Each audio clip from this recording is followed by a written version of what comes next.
Back. And we're back. Week number 8. Is it? Part 2. I've lost count. We're in part 2. Week 8, part 2. 2. Part 2. Part 2 of Psalms 37. Part 2. Yeah, if you guys were here last week, you'd know that Psalms 37 is a wisdom psalm, and this is the example of the wisdom psalm that we decided to get into and better understand like the concept of this genre. Right. We also had covered a wisdom psalm previously whenever we started this in week 1 because Psalm 2 is another example of a wisdom psalm. Right. So we went over verses 1 through 11 last week, and this week we're going to cover the rest of the chapter, 12 through 40. So it kind of repeats itself, but 1 through 11 was super important. That's why we kind of pulled it out, because it really explained everything we needed to be explained. And then this week, it kind of repeats itself. Well, in what we had covered last week, it really did focus on the internal struggle. If you notice that verses 1 through 11, it really is kind of like what's going on internally with the believer, the person who's struggling in this spiritual landscape, and their interactions with God, down to the particulars of what position God's taking while you're in this struggle if you're found righteous. Right. Which is an interesting status to be found in when you unpack the meaning of that word and how it applies to modern Christianity. Yeah, so you see the contrast, the temporary successes of the wicked with the enduring inheritance of the righteous, basically. You know, the wicked, or who we see the wicked today, you know, they get everything they want. Those people well, why do they get what they want? They're not following God's will, God's way, right? And I'm trying to do the best I can, and I get nothing, or I feel like I'm getting nothing, or I'm falling away to the wayside, you know. We just feel like we struggle more right. than those people. But it's like I said last week, the same thing, and it'll be repeated quite often, is kingdom mindset. You have to have a kingdom mindset. Your mindset needs to be on the kingdom, because our things and our rewards and our blessings, we have blessings here, yes, but it's after this life. It's forever. Yeah. It's enduring forever. And that's why we separated verses 1 through 11, because we see how to do it in 3 to 7. So verses 3 to 7 refocus us, show us how to refocus when we have that stinking thinking. Stinking thinking. Yeah, and then the entirety of the psalm, if we go back to whenever we had covered a couple of weeks ago, the Psalms of Lament, where it was that pit imagery and that Sheol imagery, and kind of like the narrow or the restricted concept that they had with an afterlife in that point in time, because God's revelation hadn't been completely revealed to the Jewish people or the Hebrew people at this time.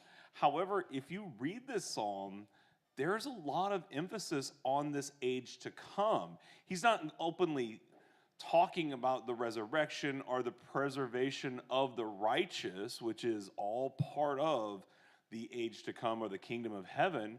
He's not saying it as expressively as the New Testament teachers did and Jesus himself did, but it's hard to deny the image that he's painting in here is not that age to come, not the kingdom of God, that's part of the messianic age to come. It's kind of hard to argue that this is not what's being taught about. Right. And so 37, you see that vivid imagery and practical advice that gives someone like that trusts in God, trust in the Lord, encouragement to recommit and commit their ways to trusting him, right? To find that peace and security in his promises, not our own. Where the world, they'll trust in their own, we find that peace trusting in him, right? Because things of the world are fleeting. Yeah, and also the way that this is formulaic in that Jewish Hebrew mindset writing of the this and that. If you do this, then that will happen. But if you don't do this, then that will happen. Sounds very familiar to Psalms. You see that pattern. You'll see that pattern in the Gospels. if you're paying attention and you're looking for it, but you see it in this psalm specifically as well. And the Psalms predate the Proverbs. So a lot of people look at Psalms very similar to this, and the Lord's like, I can see Solomon in the writings of his dad, because he's writing from the wisdom that his dad had poured out, and his dad had wisdom as well. And a lot of it was that Jewish wisdom that you would get from this sage thinking of this and that. If you do this, then that will happen. If you don't do this, then that will happen. Yep, exactly. So let's look at some announcements. What's coming up in the world of Calvary and the world around us? So yeah, it's starting to ramp up a little bit as spring approaches. The second, which is this Saturday, we have our first couples ministry breakfast. More details, you can reach Lenny and Sherry for that. Then Heart to Table has another cooking on the 16th. Everything has been bought. We're just looking for hands and faces. So that's on the 16th at our house. You can reach one of us. I'm sorry? Oh, more Instapots, yes. We can always use some more of those. I have 2. I'll take your 2. And then the egg hunt is on the 23rd between 1 to 4. I know they're still looking for donations for candy and, of course, volunteers for that as well. And then the next thing we have is look forward to April 27th. We're having a market here at Calvary. Yep. And then Easter, Palm Sunday, and Easter Sunday, which will be good things. I think Palm Sunday is our Easter special, Easter cantata, Palm Sunday. And then the following Sunday will be Easter, the 31st. So let's open in prayer. All right. Dear Heavenly, what happened? Did you turn it off?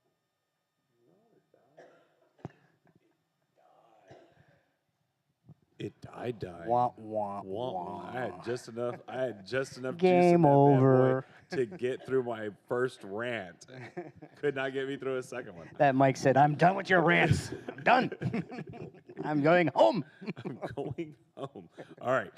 Dear Heavenly Father, Lord, thank you for this time and this opportunity to be together as a family, to worship you as our God, and to learn from your word, Lord. I pray that the message that you laid upon our hearts, Lord, that one, it strikes us the way it struck us as we were researching and as we were studying your word and developing the message, Lord. But I also pray that it seeps into the hearts of everyone here within the sound of our voices, that they can find the practical application, apply to their lives, and live a life that's both in the pursuit of righteousness and in the pursuit of kingdom living, Lord. I pray that we can convey that message in a way that is understandable and that it will spark an inspiration in each heart to live the way that you have instructed us to. I ask this all in your sweet precious name I pray. Amen and Maranatha. Amen. All right. So we read the scripture. Sure. Is this thing on? Yeah. Okay. So we are reading verses, Psalm 37, verse 12 through 40. And it starts, "The wicked person schemes against the righteous and gnashes his teeth at him. The Lord laughs at him because he sees that his day is coming. The wicked have drawn the sword and strung the bow to bring down the poor and needy and to slaughter those whose way is upright. Their swords will enter their own hearts, and their bows will be broken. The little that the righteous person has is better than the abundance of many wicked people. For the arms of the wicked will be broken, but the Lord supports the righteous. The Lord watches over the blameless all their days, and their inheritance will last forever. They will not be disgraced in times of adversity. They will be satisfied in days of hunger. But the wicked will perish. The Lord's enemies, like the glory of the pastures, will fade away. They will fade away like smoke. The wicked person borrows and does not repay, but the righteous person is gracious and giving. Those who are blessed by the Lord will inherit the land, but those cursed by him will be destroyed. A person's steps are established by the Lord, but he takes pleasure in his way. Though he falls, he will not be overwhelmed, because the Lord supports him with his hand. I have been young and now I am old, yet I have not seen the righteous abandoned or his children begging for bread. He is always generous, always lending, and his children are a blessing. Turn away from evil, do what is good, and settle permanently.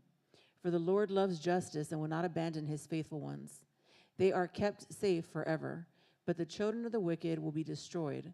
The righteous will inherit the land and dwell in it permanently. The mouth of the righteous utters wisdom. His tongue speaks what is just. The instruction of his God is in his heart. His steps do not falter. The wicked one lies in wait for the righteous and intends to kill him. The Lord will not leave him in the power of the wicked one or allow him to be condemned when he is judged. Wait for the Lord and keep his way, and he will exalt you to inherit the land. You will watch when the wicked are destroyed. I have seen a wicked, violent person well rooted, like a flourishing native tree. Then I passed by and noticed he was gone. I searched for him, but he could not be found. Watch the blameless and observe the upright. For the person of peace will have a future, but transgressors will all be eliminated. The future of the wicked will be destroyed. The salvation of the righteous is from the Lord. Their refuge in a time of distress. The Lord helps and delivers them. He will deliver them from the wicked and will save them because they take refuge in him. Amen. Yeah, notice that that a lot of that cause and effect parallelism that you see, if you do this, then this will happen, but if you don't do this, then that will happen. It was a this and that goes back and forth through almost the entirety of this entire composition. Yep. As it's paralleling the difference between people who pursue righteousness or is seeking righteous or found righteous and people that are wicked. Yep. And you see a lot of cross references in this to more Psalms and Proverbs and Isaiah. There's a lot of cross references to Isaiah. And then you can see a lot of the law within this. So if you look at it, you'll find some cross references back to Deuteronomy. So it's because a lot of this is just fulfilling the law. Yeah, exactly. Walking in his way. And remember whenever we were covering the Nehemiah section, whenever we were going through Nehemiah and we had whenever we started really digging into these nobles that were in these positions they were really doing wicked, horrible things to all the poor people and taking full advantage of them and ripping them off. And the reason why they were doing that, was just their sheer selfishness, right? They had the whole system rigged to their own benefit. But it wasn't until Nehemiah and Ezra started reading the laws and they had people there to translate these things into words that they could understand that they were left without any recourse. And a lot of what we saw whenever we were in that study on how to treat just your people and the vulnerable people and the obligations that are in the Torah for what the rich are supposed to do for the poor, vice versa, things like that. You see that in here, but you see even in the time of David, it wasn't being done right then. Right. And that leads to why Nehemiah and Ezra even have their moment, is because the kingdom was already rotting from the beginning. Right. So exegetical, we did another little exegetical outline. So this one's just a little bit more detailed and geared towards the verses 12 through 40. So there might be a little bit of repeat from last week as well. But so you see in verses 12 and 13 is the plots of the wicked and the Lord's laughter. So the wicked plot against the righteous, but the Lord laughs at them, knowing their day of judgment is coming. It's that, this, and that. They laugh at him. The wicked are laughing at the righteous. Say, hey, I got my due. What do you got? Na boo boo kind of deal. But the Lord knows. The Lord laughs at that and says, you're due. Your time will come. Which is funny because the picture that we have of the Christian God, we don't see him laughing at the calamities of the evil. We kind of see him more like the over anxious dad watching these evil people like, when will they come to me? But he's also, this God is like, no, these people are wicked and unjust, and they're getting exactly what they deserve. They will get what they deserve. And it'd be great if they came over, but if they don't, I'm sorry. It is a very dynamic God that we have that has both of these aspects. It's not just one or the other. And then you see 14 and 15 is the fate of the wicked. So the wicked, armed and dangerous, aiming to oppress, will ultimately be destroyed by their own violence. You know, they eat their own, basically, destroy themselves from within, right? And the heritage of the righteous versus the wicked. So, and a 16 and 20 through 20 is a contrast between the little that the righteous have, which is better than the wealth of the many wicked. And the Lord sustains the righteous, but the wicked will perish, their prosperity linked to smoke and vanishes. So, And I think it's funny if you really unpack the culture and the world that we live in. If you would just really sit down and we think about the moral and cultural decay that we have in our current culture. Note that all of it is very anti-human, right? I mean, you have a rise in abortion, you have a rise in breaking of marriages, you have the degradation of what makes a marriage, what is a family, all of these things, and selling this mindset of ultimate selfishness is the ultimate goal for a life well lived. If you lived a very selfish life and you just took care of yourself, you're going far. You're doing great in this country. You're a success. But if you really unpack that, at the end of the day, you know, a lot of these cultural evils that we have that are amoral and anti-human, they do not promote the next generation. It destroys the next generation. Right. If you're aborting kids, refusing to get into a serious relationship, build families, or anything like that, there is no bloodline. It ends with you. The buck stops at you. But these families that are following God, building families, building communities, and things like that, they're building families. They're breeding. They're having children. They're going to have another generation. And if they pour into them correctly, they're going to have a generation of people that are pursuing righteousness, trying to be blameless, and trying to follow the work and the life of Jesus. Right. That promotes life. That promotes life in abundance, as opposed to the cultural opposite that seriously promotes death. And that culture is very simplistic. It's very simple, and simple in the sense is do what makes you feel happy. Yeah. Do what makes you feel happy. No, it's not what makes you feel happy. It's what God's called you to do. Because sometimes it might not make you feel happy at first or getting there because it's work. But guess what? The end result is that joy beyond all understanding, that peace beyond all understanding, because now you're following in His will and you've worked through that and you found that. So you have those up, because happiness is a feeling that's fleeting, right? It comes and goes. So don't do what just makes you happy. Do what God's called you to do. And the only way you can do that is get in His Word and get on your knees and pray. And between that relationship that you build with Him, you find what is good and right for you because it's good and right for Him. Yeah, again, God never promised that you were going to be perpetually happy. He promised He was going to perpetually be there. And take care of you. Exactly. Yeah. So the righteous and the wicked conduct and consequences. So verses 21 and 22. The righteous are merciful and give generously, while the wicked borrow and do not repay. The Lord blesses the actions of the righteous, ensuring their inheritance, whereas the wicked will be cut off. Yeah, and remember whenever we were with the Nehemiah study, right? And the issues that we were having with that. But then fast forward and you think about modern politics, and I can say that on both sides of the political spectrum, there has been multiple news reports of various celebrities and people of huge influence that had presented themselves as these philanthropists and these big deal charity things, but then you find out whenever that it was all nonsense, it was not real, and they were using their philanthropy to scheme and make more money, and they borrowed from a whole bunch of people and refused to pay it back. And these are quote-unquote billionaires and the most successful people in our country that are pulling like these little rinky-dink, grab the money and run scams. Yeah. No different than they're the who's who of our culture. Yeah, no different than a guy that runs up into the 7-Eleven and steals the donation jar and runs out the door. Yeah, the only difference is the suit and the position. Tie. The handshake and the grin. Handshake and the grin, yeah. Exactly. And the contract. Right, exactly. So then you have verses 23 and 24 is the steps of a good man.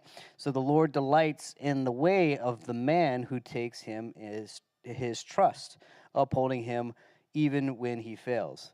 So it's that trust in God. You have to take that step towards trusting God, right? And the righteous sustained by God, 25 and 26, David's personal testimony of God's faithfulness in sustaining the righteous and their descendants. Again, it's building that legacy, like Pastor talked about Sunday, building that legacy and generations to come, right? I would like to just reverse a little bit back to 18, just to 18, but Okay. it's still in the same zip code that you're already on. Whenever we're talking about the concept of blamelessness, right? In Timothy and in Titus, it also refers to pastors, preachers, deacons are to be found blameless. That entire concept is not infallible or perfect or anything like that. It means that when sin becomes evident in their life, they are quick to confess it.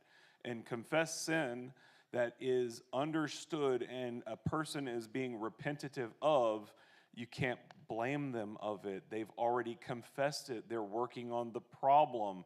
It was a part in their life, sure, but can you hold it over them if they're working towards the actions of tzedakah and the actions of teshuvah? Righteousness, right? Being charitable, giving, and pouring out as the way that the Lord would, and teshuvah, turning from the direction. You can't really blame that guy. He's doing the best he could, or he's doing the best he can, and he's found favor in God's eyes because he had confessed and repented. That's the concept of blamelessness. Yeah. So that righteousness sustained by God. And look at 25 and 26. It says, and because it is David's personal testimony. It's part of it. It says, I have been young and now I'm old. It goes back to that Psalms 37. David probably wrote this later on in his life, well, clearly in that line, right? And you can see the wisdom or the maturity in his writing, right? Hey, we could probably vouch and say he was at least 40 because we Yeah. would have wrote that too. I'm Yeah. young And and now I'm not old. young anymore. Yet I have not seen the righteous abandoned or his children begging for bread, right? And Which is interesting because that's talking about the legacy of what it means to be a righteous person. That their qualities have transferred to their children, and even though their children are not successful in the way of the world being the most successful in money and things like that, but if they're conveying the righteousness that they had learned from their mom and dad, which is the huge thing of the Shema, passing it on to the next generation, then how are they living their lives? Yep.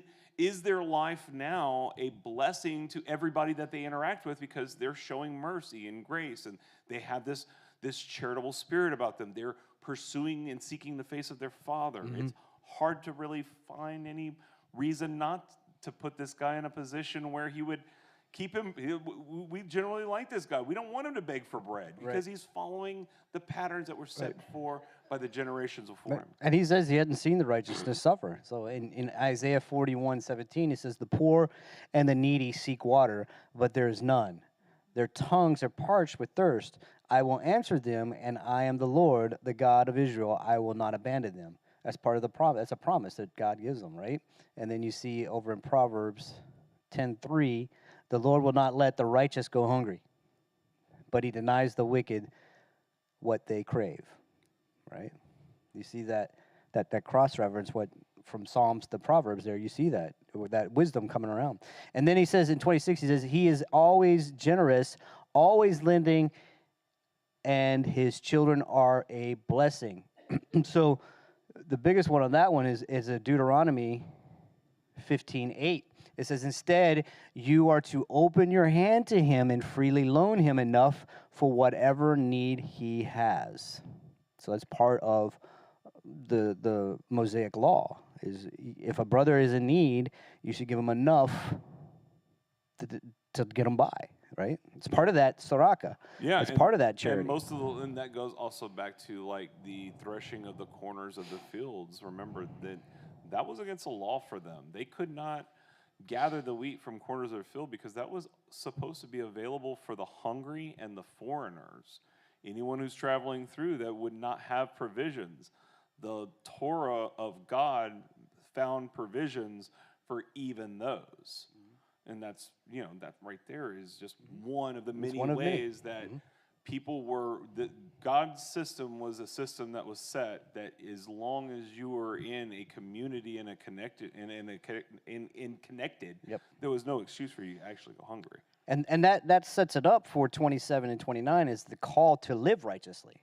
So David sets it up here in 25 and 26 to say, hey, now you have to live righteously. You have that the righteousness is sustained by God. Now we have an obligation to live righteously, right? And it's exhortation to turn from evil, do good, and abide forever, with the promise that the righteous will inherit the land, right? So it's that follow on, do this and this. Do this and this kind of deal. And then wisdom and security of the righteous.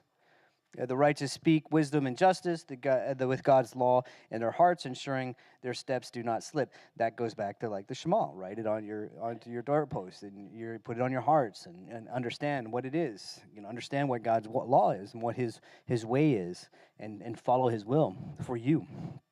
And then the Lord's justice is following up, is the wicked watch the righteous and seek to kill them, but the Lord will not leave the righteous in their power, a call to wait for the Lord and keep His way. That's in 32 through 34. And which one, I think it's 32, no, hold on a second. One of them referenced Psalms 27, wait on the Lord. There it is. It's right there. It's 34. So Psalms 37, 34 references Psalms 27, 14, which is one of mine. Been go to lately. It's wait for the Lord, be strong, and let your heart be courageous. Wait for the Lord, right? So it's a call to be patient, right? It's hey, God, putting your trust in God and understand God will get justice on the wicked. It's not our job to get the justice. God will get the justice. If you go over in Romans 12, he says, what? If your enemy's hungry, feed him. If he's thirsty, give him something to drink. Do not give vengeance on him. The Lord will get vengeance. He'll heap of coals on his head. The very action of doing these things heaps coals on top of their head. And I've explained this to just my children. And this is just coming from a very materialistic, humanistic point of view. Just remove the spiritual aspect in general and just think about it very humanly. When somebody is being kind to you in general, and we're not even factoring the spiritual element, you really have to justify your next hateful move. Yep. You really have to justify it because this person's being really, really kind to you and they're not getting in your way. So now you're doing what and why? Because you're the good guy in this situation? I mean, you have to justify, I'm a good guy and I'm punishing this person who's really being nice to me because... Mm-hmm. And answer that question. Otherwise, you have to admit that you're not the good guy in the situation. That person probably maybe had deserved the initial fire from your anger, but now is trying to make amends. Now you're the bad guy in this situation. And that's removing just the spiritual aspect. When you throw God and spiritual aspects right back on it, and the spiritual combat that we're doing in our minds and our souls every day, the implications are so much worse. Yep, absolutely. I mean, just think about it. That goes back to the kingdom-minded. Let God do the justice. He will have justice, right? Our job is turn the other cheek. Where we heard that in the New Testament, turn the other cheek, right? If somebody oughts you, you should forgive them, right? If they sin against you, forgive them. No, forgive them 7 times 70, right? That's a hard concept for the world to understand because the world is about yourself, and if you're wronged, you need to stand up for yourself and defend yourself, whereas God is telling us, no, let me take care of the justice. Our job as Christians or God-fearing people is to turn that other cheek and return the kindness that God would return. Now look at church history in Christendom, the age of Christianity in its whole. When did the outside world see us and sympathize with us? Well, more so in the beginnings and the first couple of 1,000 years that we had, where we were pretty much the persecuted entities, and a lot of people had those moments of they had to honestly justify why they were being absolutely terrible to this group of people that were minding their own business and trying just not to be murdered, and were kind of worshiping amongst themselves. They had to justify that they were the good guys in there. And up to a point, they couldn't justify it anymore. And Christendom and the love of Christ shone through into the culture, and the culture became Christian because of that. Now, when was the beginning of the end of Christendom? And Christendom lost a lot of its appeal. Well, it was whenever we were the people that were persecuting and causing all the trouble and putting the boots to people in the name of God. That was whenever we look at our church history and like, oh my gosh. You know, is there any way that we could, like, it's really hard to like start to really unpack that and say, well, they were merciful and justified in what they did too. No, not a lot of it, not some of it. There's a good chunk of it where they totally lost mercy, grace, any concept of acts of kindness to their fellow man, and it was just a political thing. Right. And that's kind of what we inherited, is that hodgepodge there. And one of the damning accusations of Christianity today is the point in its history when it was the least just and merciful. Yep, exactly. That's the level of damage that this kind of thinking does. Then you see in 35 and 38, it's the future of the wicked and the righteous. And then it ties it up in 39 and 40, the salvation of and refuge in God. So it's basically the Lord is the stronghold of the righteous in times of trouble. He's our stronghold, right? Saving them because they take refuge in him. We take refuge in him, and that's the reason why we're strong, right? Because we take refuge in that. So, theologically, let's break it down a little bit more. So the sovereignty and justice of God. So in 37:12 through 40, it underscores God's sovereignty, sovereign control over human affairs, and his justice in dealing with the wicked and the righteous, right? So it shows that sovereignty of God. And if you're not familiar with the word sovereignty, that just means that God's hand is over every single aspect of creation. There's not a facet of creation that he doesn't have his hand in. Right.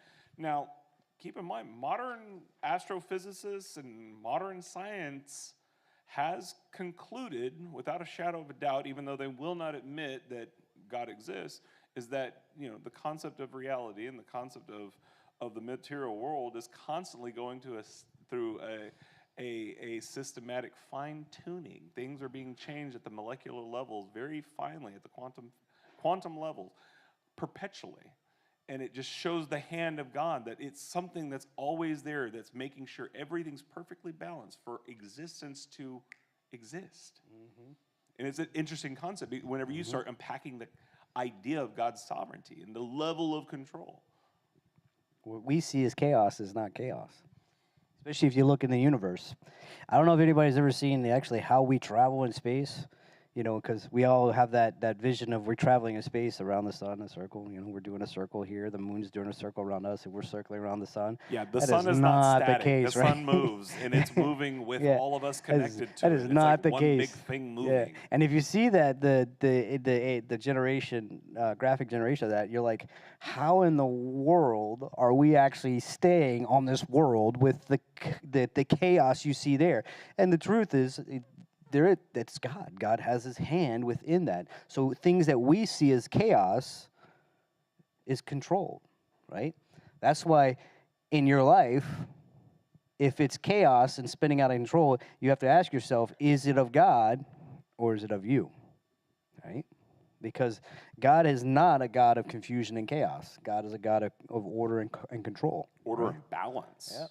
So, totally.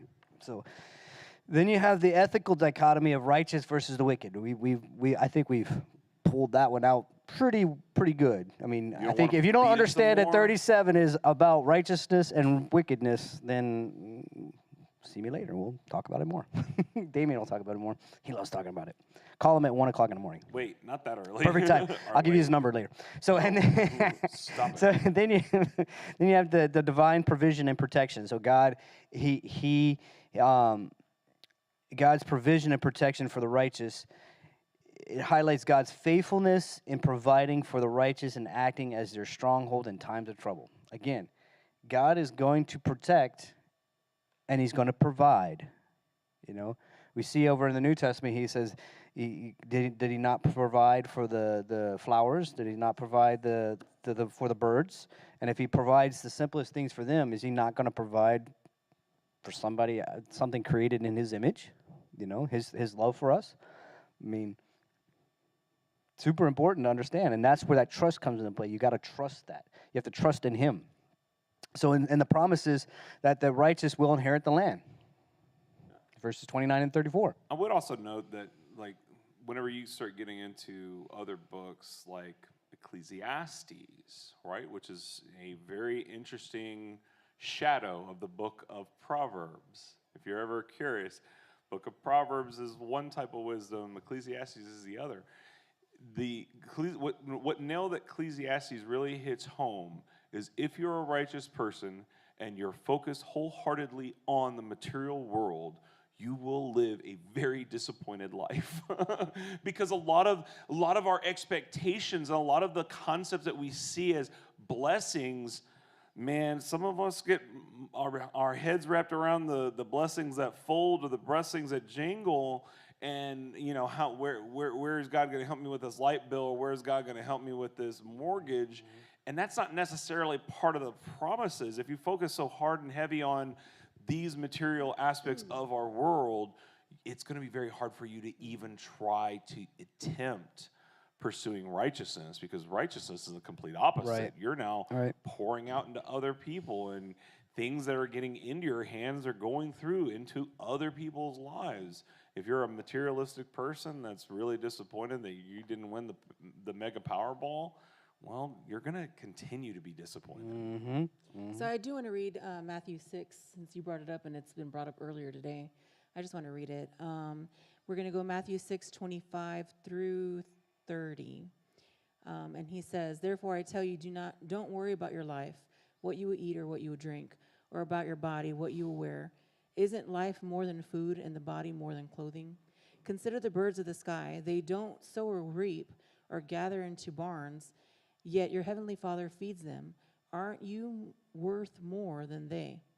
Can any of you add one moment to his lifespan by worrying? And why do you worry about clothes? Observe how the flowers of the field grow. They don't labor or spin thread.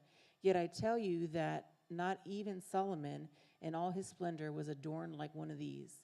If that's how God clothes the grass of the field, which is here today and thrown in the furnace tomorrow, won't he do much more for you, you of little faith?" Mm-hmm. And that's it. It's the role of faith and patience in your lives. This is what Psalms 37 is bringing out, is that role. So there's a strong emphasis on those virtues of faith and patience.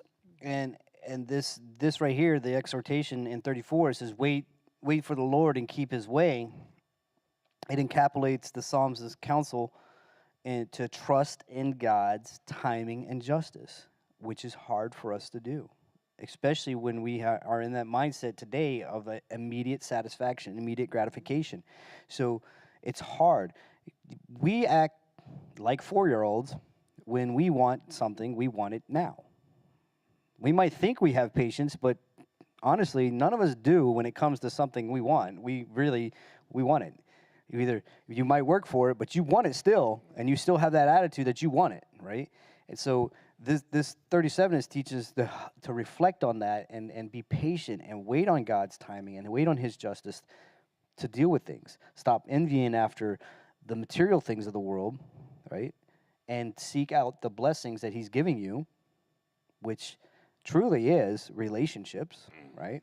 It's that building them, godly relationships, and that's where your blessings will find. And when you have those insights and the nature of faith as trust in God's character and promises, the faces of adversity and and prosperity of the wicked. You can see it. You see the difference. You know. Now you see the promises of God, and you know the promises of God. Now you start having your faith and trust in that, and not in things that are fleeting of the world. You know. So that's where you start to begin to get your peace, right? Because that happiness can come. I mean, if I won the Mega Ball right now, I'd be extremely happy. And I know 1,000 things that I would do with that money right this second, right? But at the same time, money goes, right? That is true. More money, more problems. That's what they say, right? So sometimes it's nice to be poor because then you'll have smaller problems. I don't know. It's a struggle regardless, I right? don't know, those struggles It's a struggle come regardless. to James, because when you're going through the struggle, that's where you learn the most. It is. So then you have that eschatological perspective, you know, so that coming of Christ, that end time. So yeah, and that's again, it goes back to the whole idea of the original concept of the Christian afterlife is you die, you go to heaven, and you're stuck on a shelf forever, and that's it. And you don't do anything but twiddle your thumbs and just exist on this cosmic shelf. But that's not biblical at all, actually, because the whole book of Revelations talks about the age to come, as well as a whole bunch of the things that the prophets talk about. And Jesus, you know, him and all of his pesky talk about this resurrection and how he's the first fruit of this resurrection, and totally doesn't sound like sitting in this ethereal afterlife of, you know, God's basement or attic, however you want to see it, and just sitting there existing. It's a very dynamic existence of where Jesus takes over the entire world economics, right? The problems are now thrown completely in the basement, and now we're starting to rebuild the kingdom, and that's the age to come, right? Jesus is in charge. All the people that died that were considered righteous are aligned with God. They find themselves resurrected, while the people that were already alive and were still living the righteous life, they find themselves in great timing. Or if you follow the rapture model, they were raptured and they returned. That's a topic of a different subject, different day, and it is interesting either way. So one day we'll probably unpack that. One day we will unpack One day, that. just not tonight. No.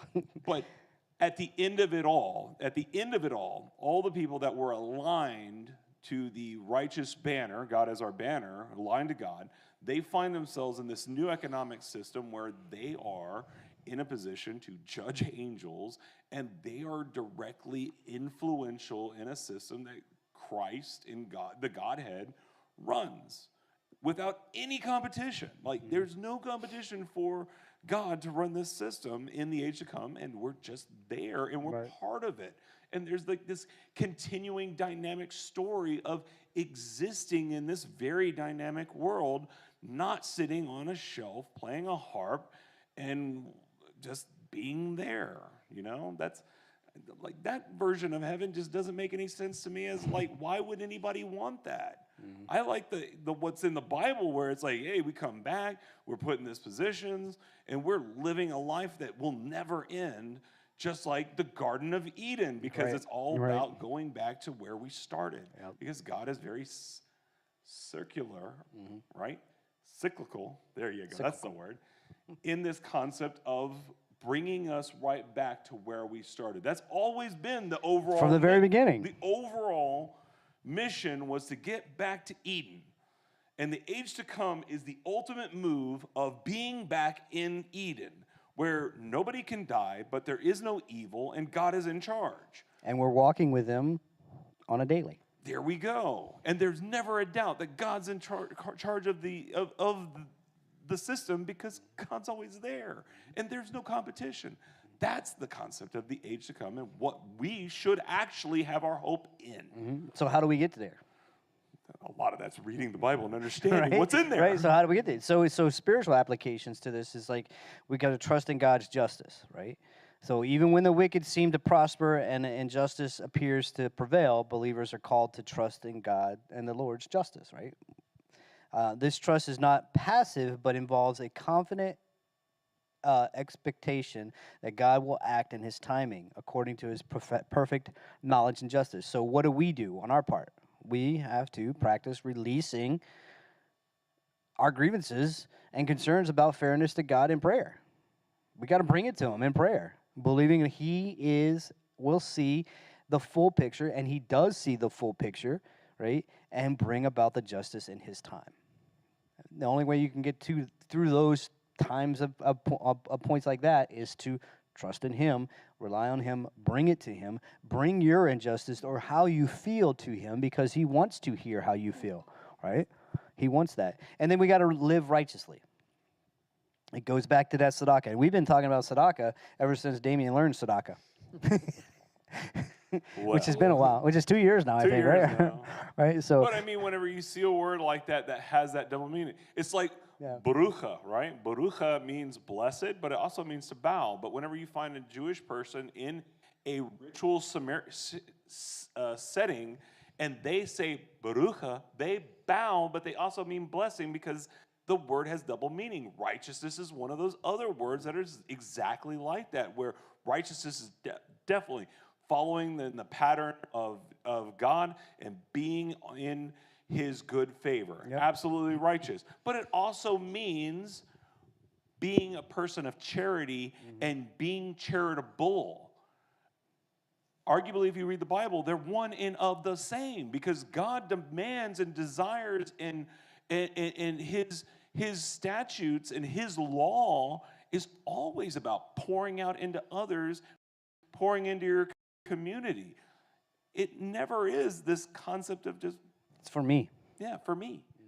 It's not this very selfish salvation that got me out of hell. No, you got saved for a reason. Yep. You're supposed to be spreading the word and helping other people and being that imago Dei in the world that you live in. You get into places that Jesus can't, because Jesus isn't physically present the way he was 2,000 years ago in Galilee. But you get to be the Jesus in Norfolk, Virginia, in Virginia Beach, Virginia, in bless your heart, Portsmouth.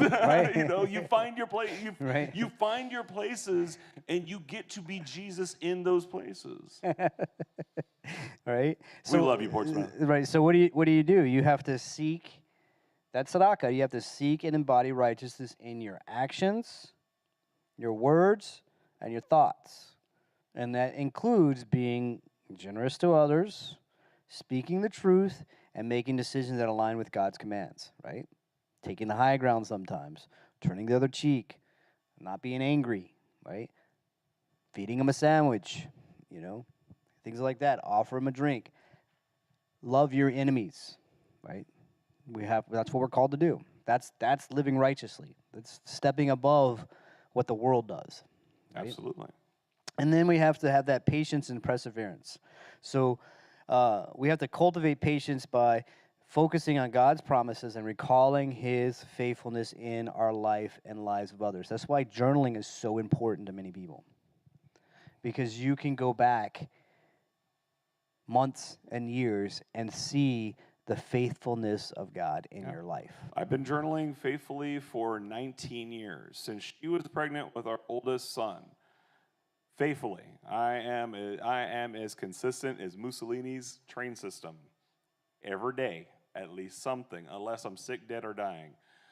And I can literally go back 1 year, time travel, right? Just at a click of a button, because now I went digital. And I can really read what my gripes, complaints, my hopes and prayers were a year ago. And 9 times out of 10, whenever I do that little experiment, the things that I was griping and complaining about definitely aren't my gripes and complaints right now. And the things that I'm hoping and praying for, well, some of them in that time, those answers were answered. Sometimes not in the way that I really had wanted them to answer. If you had asked that guy a year ago, put pen to paper and asked for those things. But the guy on the other end is really glad that things worked out the way that they had worked out, because he saw the lesson and the blessing in the experience that he had. And the only way that he sees that is because, well, he's got a written understanding of it on a regular basis of what his interactions are with both the word, his prayers, and what's going on in his life. His hopes, his dreams, his aspirations, and prayers. And you see all that. You see who you were and you see where God was faithful in your life. You see where God has blessed you in your life, or you see where God didn't do nothing. Wanted you to sit there and wait. You get to see that picture. You get to see your life unfold. So if you don't journal, definitely recommend a journal. I don't journal every day, but I do journal. I will say though, I've also seen where I was thinking that I was on the mountaintop, and in hindsight, I wasn't. I thought I was, but I really wasn't. And there were times that I was in the deepest valleys, thinking that I was just really, really cursed. And I was actually being really blessed and really protected and being prepared for the next struggle that was coming up. That I didn't even know that it was coming up, but hey, there it was. Was one of those struggles the Shabbat? No, one of those struggles was right next to me, and I love her with all my heart. I know. No, I'm just playing. I'm her struggle. I'm just going back to that day that the Sabbath. That does not exist it does not exist in my journal, and the way it does exist, it was your fault. It's in my journal. It was 100% your fault, and you provoked and me the to history anger, will. And there's Bible verses in there about not provoking your brother in anger. And the trust will come out. The trust will go. Hey, that was 2 against 1 there. One just didn't clearly see the answer. I'm being bullied. You guys are seeing this, and y'all ain't helping me. Right. So, but we see that faith, God's faith in action is what we see, and then a blessing of divine provision and protection. So we recognize and give thanks for God's provisions and protection in our lives. So that's another way of using that journal, is going back and you see that, and you can give thanks to God right away. He's provided. You can see what he was saying in Matthew 6. You can see the provisions that he provided in your life. He can see that, because many times we take those small little things for granted. We take the fact sometimes, I'm not poor, but I'm not well off. But sometimes I take for granted that I can open my pantry door and I have food in it. There'll be days where you just open it up and you have a loaf of bread in there and you have a can of soup or whatever it may be, and you open it up, you grab it, and you fix it. Because it's provided. You have it there, right? But there are people in the world that struggle and they don't have that. But they don't have that trust in God either. That's the trust that you need to thank him for the smallest things in your life, because he provided those things in your life, right? And it's important. And that's where that journaling can help you and understand. And that's why if you get up in the morning, your focus should be on him right away. Thank him for the many blessings. Thank him for allowing you to open your eyes in the morning and take that breath. It's those prayers, the Jewish prayers, ones you say when you go to sleep, and there's one that you say when you wake up in the morning. Thank you for allowing me to wake this day, right? Yeah, well, Modeh Ani was thank you for allowing me to return, right? Because sleep is the closest you get to death, and a lot of people die in their sleep. So there's that happiness of, hey, I woke up. And then the prayer that you hear from the cross was the go-to-bed prayer for a lot of Jewish people. Into your hands I commend my spirit, because I can very well die in my sleep, and I can very well not rise up, and I'm putting my soul, my very essence, back into your hand. The very essence you breathed into me, I'm putting in your hand, and in the morning, you're going to breathe it back into me, I hope, and I pray. That's that concept, that belief of I'm going to bed, and I'm hopeful that you're going to allow me to rise again, right? That resurrection imagery. And then in the morning, thank you for resurrecting me, allowing me to live. Start thinking about Jesus' life, right. This concept of that resurrection in the cosmic sense, and just our sleeping patterns, our life patterns. Very interesting when you start unpacking it for prayer. But that also, understanding and focusing on that right there, also helps you in the times of need in your life, because now you're focused on those blessings and thanking God. But when you're in those times of need in your life, you have prayer of confidence, because you know he will provide for you, because he's already provided for you before. So why is he going to fail you and leave you? He's already promised you. So it gives you the confidence to pray. I mean, you want confidence in praying, and this will help give you confidence in praying, just focusing on his blessings. I mean, many people say it, and I say it, go back to that old hymn, count your many blessings, right? Name them one by one. And when you start counting your blessings and name them one by one, your focus becomes on him. And it stays focused on him. And so when you are in that, and you do need him in that time of need, you come to him in that confidence that He will provide and He will carry you through it. He'll help you through those things, right? So, we were talking about how having and not having, and that dynamic between, that the valley and the mountaintop, right? While we were talking, it made me think of a proverb, Proverbs 30. Proverbs 30, verse 7 to 9. Two things I ask of you, and this is directed to God. Do not refuse me before I die. This is Auger. I'll get the pronunciation one of these days. He's asking this from God. Keep deception and lies far from me. Give me neither poverty nor riches. Feed me with the food that is my portion. Give us this day our daily bread, right? Oh, where did we hear that from? That I do not be full, right? And don't give me too much of my provision, that I may be full and deny you and say, who is the Lord? Because, what do I need the Lord for? I have plenty. Right. Don't give me that. Or that I not be in want. Don't give me too little, that I may be in want, that I might be, and steal and profane the name of my God. That's really what this person's painting. That's been a prayer in my own personal life a lot, because I know just from experience the dangers of having both. I've been with both at some point. I've been both too, yeah. And it's like, whenever you have so much that you forget the face of God, that's very real. And that usually is what's signing you up for your next trip to the valley. Yep.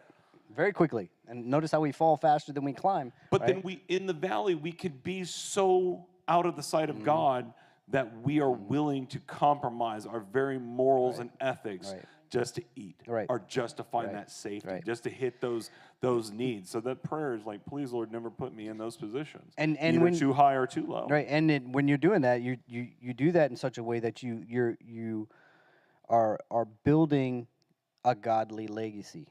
You do that because now you're doing it for you, but it's not just for you. It's for your generation. You're teaching your children. You're teaching children's children how to do that. What their trust is need to be in, right? It needs to be in God. So we have to live in a way that our faith leaves that mark on the next generation. We need to live our faith out loud so they see it. They're watching us.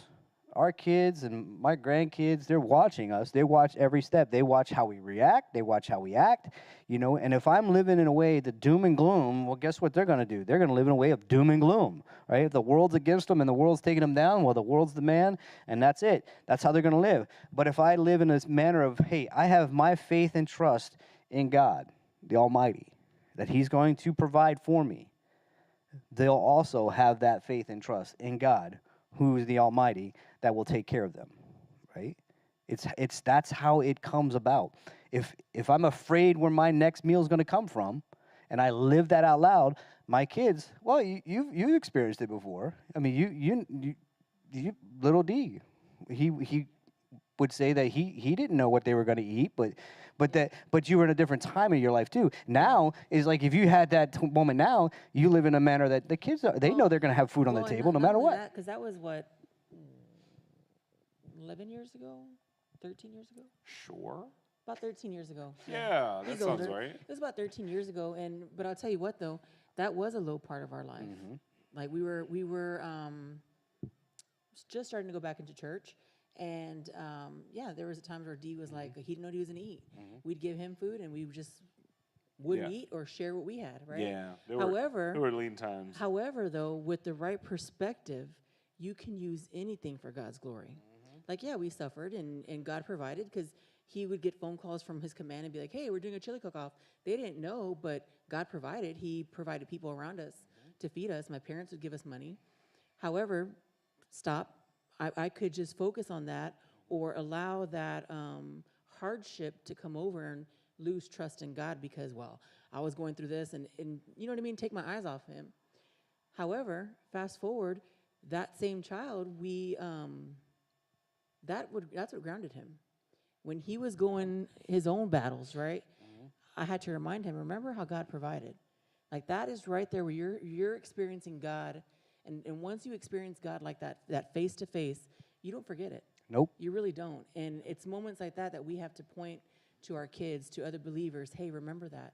Remember, because we're so quick to forget, especially when we're going through it. We're so quick to forget how he was there for you, how he'll never leave you. And that's leaving that godly legacy. That's sharing, that we have to share in God's faithfulness in our family, in our own lives, in our own community. Where was God faithful? And when we share those, they see that in our lives. They see that in our lives, and they see that in their lives, because many of our lives mirror each other, honestly. We go through the same hardships. They might look slightly different, but they're in the basic concept, they're the same hardships, right? So we share those, and we see that model of resilience that God can provide an abundance of to our needs, an abundance of it, right?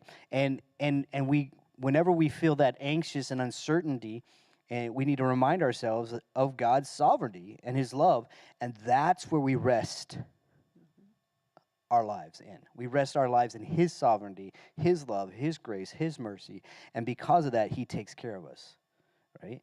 And we can teach that. We can teach that legacy in how we act, how we carry ourselves, how we share. Whether are we going to share the doom and gloom?